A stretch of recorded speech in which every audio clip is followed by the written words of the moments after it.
Hello everyone, and welcome back to another episode of Diablo to D&D. My name is David, and today we're creating the Claws of Thunder assassin ability, as well as a few more things, but we'll get into that later. First up is the campaign update. So in the past 2 weeks, we managed to lose a player character to some rather poor decisions, I might say. They were surrounded and eaten by a handful of ghosts, specters. You can find the stat blocks in the bestiary, and they ended up falling unconscious. And I said, "Well, I mean, sucks, but they go after living things." So, yeah, that person went down pretty quickly and died. But hey, their boots and spear got pawned off, so there's some upside. So the player is going to be bringing in a Throw Barbarian, and I am looking forward to it. The Throw Barbarian was probably one of my favorite classes to build, just kind of coming up with how do I do this, how do I do that.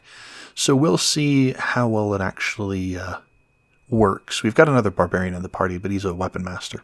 We are still on the Summoner quest here, but they have completed the maze. Hallelujah. We've spent 5 weeks on this thing, and it has been, I wouldn't say it's a pain. I've been itching to move on, so I'm glad that we're done with it, but it has been an absolute blast to come up with these. That's pretty much it for the campaign update, so let's head over to the Changelog. Changelog is fairly short and sweet compared to the last 2 videos. The Barbarian's Jump allows you to negate the Strength Athletics check to avoid hitting an obstacle. It's just another thing. It's not always going to be a big deal, but just throwing that in there kind of as a ribbon feature, just kind of doing it for the sake of doing it. Yeah, I figured it adds more flavor than anything. The Assassin's starting equipment now gives you the option of a Battle Gauntlet, Rapier, or any simple weapon, and then either a scimitar or short sword instead of an additional battle gauntlet or 2 simple weapons. The Assassin is heavily geared towards a dual-wielding fighting style. I mean, that too, but being a dual wielder. And I realized that if you have 2 battle gauntlets, which are just reskinned rapiers, they deal slashing damage rather than piercing, it's not going to work as well because you need to pick up the dual wielder feat. So instead, I gave you the option of picking up a simple weapon like a dagger and either a scimitar or a short sword, so that you can have your main weapon. So that they both have the light property, and you can be a proper 2-weapon fighter without having to pick up a feat. The Paladin's Smite has a 10th level improvement that now pushes up to 10 feet rather than an additional 5 feet. It's a minor change. Technically, it's a mechanical change, but it's so minor, it just allows you to push someone either 5 feet or 10 feet rather than pushing them exactly 10 feet every time. It adds a bit of modularity, and, I mean, sometimes you want to push 5 feet. Just small thing, but small details is what I, kind of look for. All right, that being said, let's move into the main event. So Claws of Thunder is a little different from its companion skills, Fists of Fire and Blades of Ice. All 3 of them require a claw class weapons. I have negated that for the D&D build so that you're not required to have it. But the big problem is the charges. Fists of Fire, it does fire damage, then it has fire in a radius, and then it leaves a burning effect on that 3rd charge. And then Blades of Ice has cold damage, cold in a radius, and then freezes for a few seconds. Claws of Thunder doesn't have something else.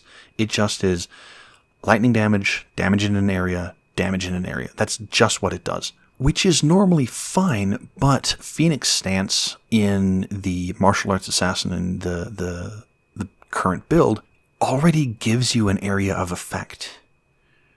So what does Claws of Thunder actually give you?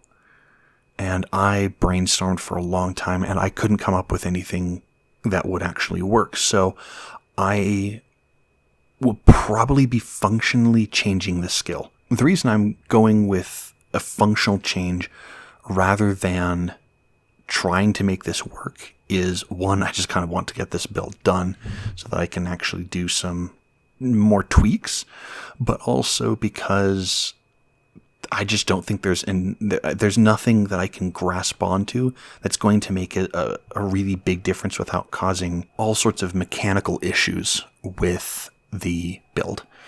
So I first took a look at Shocking Grasp. It is actually pretty fun. It was a part of the Taser Knuckles build that I had for a wizard. Cast them into my brass knuckles that I picked up and could hit people because, look, it says, a creature you try to touch. Well, if you touch them, at high speeds with the first two knuckles of your hand, then, it counts as touching them. I go over it a little bit in more detail in Roll Around Find Out's interview. I'll drop that as a link down in the description. But the first thought I thought of was kind of copying Shocking Grasp. On a hit, the target takes 1d8 lightning damage, and it can't take reactions until the end or until the start of its next turn. So the reason for that is you're kind of shocking them. I mean, duh, but you're shocking them, and they kind of have to shake off this. Muscles are seizing up. But I didn't really want to do Shocking Grasp exactly. And taking away someone's reactions isn't particularly, exciting. It doesn't really do much. It allows you to disengage. That's for dang certain. That's actually a lot of what I did was you run up, you hit them with a Shocking Grasp, and then you back away. However, it's not really exciting, especially when you can disengage as a bonus action anyway. You already have that hit and run playstyle built in. So what else could I do? Well, let's take a look at what I have so far. So Blades of Ice and Fists of Fire are already built, and they offer me a bit of a framework that I can use. I know it wants to be once per turn when I hit a creature with a melee weapon attack, and then I can have it make a saving throw. Blades of Ice does Constitution because you're fighting off the chill in your body, otherwise it freezes you. Fists of Fire is a Dexterity saving throw to kind of put out the flames before they become a problem. So I thought, okay, well, I want it to be a Strength saving throw, each one targets a different physical stat. So, Strength. What strength effect could I do with lightning? Well, first off, I've seen a handful of videos and of course, movies and whatnot, where someone receives this big shock and suddenly they get launched backwards. I mean, rest in peace, Mace Windu. And I was like, oh, I could just knock them back. Or what about knocking them prone? And so I figured that would be a great addition to this. So these, both Blades of Ice and Fists of Fire, deal with action economy. They take away somebody's action either to break away the ice or to douse the flames right here. And I couldn't think of anything that would be strength related to take up someone's actions, but we'll see what we'll see what I've got. Anyway, I'm going to go away for a second, and I will see you in just a moment. Alright, that's what I've got. Claws of Thunder. I know it's supposed to be lightning damage, but thunder, lightning, even though thunder's already a damage type. Anyway, let's get in. Claws of Thunder. Once per turn, when you hit a creature with a melee weapon attack, you may have it make a strength saving throw. On a fail, you move it up to 10 feet away from you to an unoccupied space, provided the target is no more than one size larger than you. If there is no unoccupied space, it falls prone. So this is something I'm actually fairly proud of. It kind of got that electrical shock and knocking somebody away or down. It doesn't deal additional damage. I might do like 1d4 lightning damage, but we'll see how well this plays with the rest of the build. Because this is a subclass option, I could... Actually, you know what? If I did 1d4 cold damage, 1d4 lightning, 1d4 fire, that might be... Anyway, it is something that I could put in the changelog, but for right now I'm going to leave it how it is. But this is really nice. If you can flank somebody and then knock them away, but knock them into a person, you can actually knock them prone, which sets up somebody else coming by and hitting them with advantage. Or, the poor ranged Amazon completely messing up their shot because you just knocked their target prone. But anyway, it's not terribly powerful. I mean, it is pretty powerful, but it's not, huge amounts of damage. It's not stunned, which was another thing that I was very worried about, because the monk that the assassin, martial arts assassin, is heavily based off of, has Stunning Strike. The problem is, Stunning Strike requires key points, and it's level 5. So putting that at level 3, even just once per turn, is still, and resourceless, is still going to be a massive, massive problem. So knocking somebody away or knocking them down, I think, is going to be just a better build. So, now that that is done, let's move on to some more interesting things. Or, not more interesting, but additional things that are also interesting. So, the martial arts assassin draws heavily from the monk. I mean, it's for good reason. You are a martial arts assassin. So I figured that I might throw in quite a bit more of monk. So let me introduce to you the other two abilities you now get at level 3. Ta-da! Martial arts and unarmored defense. Martial arts. When you take this subclass at 3rd level, you gain the following benefits. Your unarmed strikes and assassin weapons you wield gain the finesse property, and when you grapple or shove, you can use your dexterity instead of your strength for the athletics check. You can use 1d4 in place of the normal damage for your unarmed strikes and assassin weapons. This increases to 1d6 at 6th level, 1d8 at 10th level, and 1d10 at 14th level, and you can make an unarmed strike as a bonus action. Unarmored defense. While not wearing armor or wielding a shield, your armor class equals 10 plus your dexterity modifier plus your intelligence modifier. So I'm going to get this second part out of the way, unarmored defense. It is literally just the barbarians and monks unarmored defense, except it goes off of intelligence rather than constitution or wisdom. Oh, well, I guess, okay, the barbarian can wield a shield, but you get the picture. Now, that being said, the martial artist, or the assassin, can wear armor. So you can actually wear armor with this build. It's just not going to be as good. Reason being is because you get either leather armor or studded leather armor, which is 11 plus dex or 12 plus dex. And if you're doing a martial artist assassin, you're going to want intelligence, which means you want at least a +3, which is going to push you to a baseline of 13, plus your dexterity modifier. So, that out of the way, let's talk about the martial arts. First and foremost, I don't fully understand why the monk just doesn't say your unarmed strikes and assassin weapons,